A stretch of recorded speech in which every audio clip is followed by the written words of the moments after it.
tayo kahit MMDA tayo. Kasi ba, sir? Pasensya na po, sir.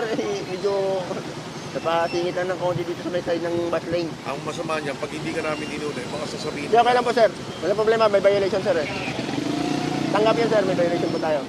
Si Ronel, empleyado ng Metro Manila Development Authority o MMDA, huli sa paglabag sa bus lane policy sa unang araw ng pagpapatupad ng mataas na multa laban sa mga violator. Sumingit po ako sa kanto ng bus lane. Kaya mamadali. Kaya napapasok po ako ng bus lane. May nahuli ring miyembro ng Philippine National Police maging unmarked government vehicle ng isang ahensya. Hindi lamang po sa umaga mag-ooperate ang MMDA, LTO, IAC at iba pang mga ahensya.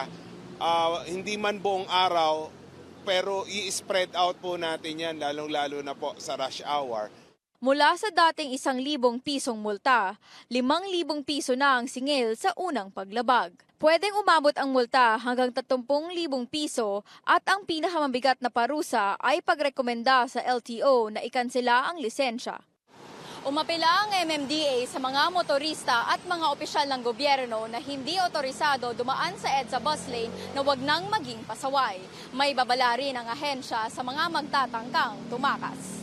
Pag nag-attempt tumakbo, yung pong motorista automatic na third offense, in which case kailangan niya magbayad ng 20,000 pesos at suspension ng 1 year na lisensya. Mga tumatakas, i-alarma natin yung mga sasakyan na yan, hindi ho nila marirehistro yan. Giit ng MMDA, tanging ambulansya, fire truck at mga rumeresponde sa emergency ang pwedeng gumamit sa EDSA bus lane. Pero kanina may pinagbigyan na pribadong kotse dahil may sakit ang isang pasahero. Kung appendicitis yan, dali mo na sa pinakamalapit na ospital. Ha? Dali mo na sa pinakamalapit, huwag na sa kabanatuan. Pinagpapawisan na yung pasyente mo eh. Sumulat na raw si MMDA Chairman Romando Artes kay Transport Secretary Jaime Bautista para linawin kung sino pa ang pwedeng dumaan sa bus lane.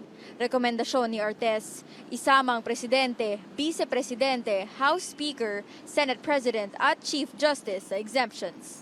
Hiling din ng MMDA na maibalik na ang No Contact Apprehension Policy o NCAP para matulungan silang mahuli ang mga pasaway.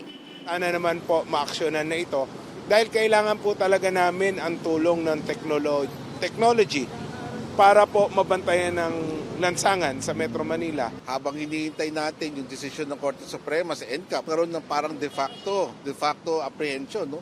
Kahit private citizen na nakikita nila na may umaabuso, i-report po nila and we will act on it. Paige Javier, CNN Philippines.